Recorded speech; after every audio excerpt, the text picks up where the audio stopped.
first off talk about how the arch plays into your book. Right, it's right there from the beginning. I wanted to establish a sense of setting for the reader. And so I have the main character, Aiden O'Neill.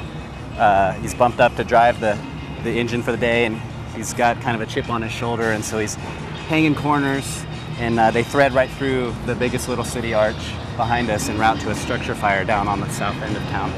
So does a lot of your story take place in downtown Reno or all over Reno? Quite a bit in downtown Reno. It's centered, Through the Fire is centered on a fictional fireman out of Station 1, where the old Station 1 used to be on 2nd and Evans. And so I bring in the 3-story poles and a lot of the old facets that guys that work for the department remember of that central station, and that readers will see as kind of the traditional firehouse feel.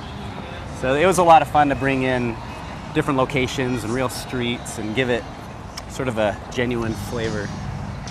How does your work as a firefighter relate to your book writing?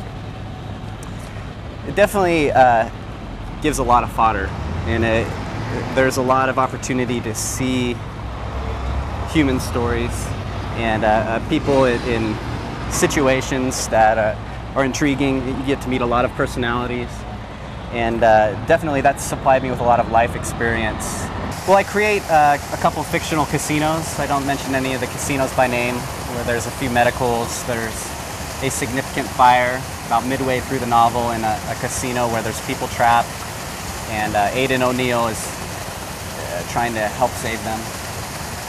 There's a fictional Reno Fire Museum that I created. The old fire museum was torn down with the original Station 1, and so I created one out farther down 6th Street, at a real intersection for use in the novel too. So that was kind of fun to be able to have some freedom but still keep it in realistic places. It seems like you have a lot of pride in both of your jobs, writing your book and being a Reno firefighter.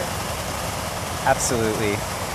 I try to do the best I can whenever I'm doing either. And when I sit down and I'm trying to craft a sentence or a story, I want it to be something that's meaningful and that resonates with the reader, and something that gives a glimpse of eternal truth. And so that something stirs within the reader, and it becomes not just fiction and words on a page, but something that encourages and builds up the person that's read it, and that entertains them. I've got a lot of great comments of, I finished your book in 2 days or 1 day. And it's a huge disparity between the amount of time it takes to write it and someone to read it, but in the end, that's a great compliment.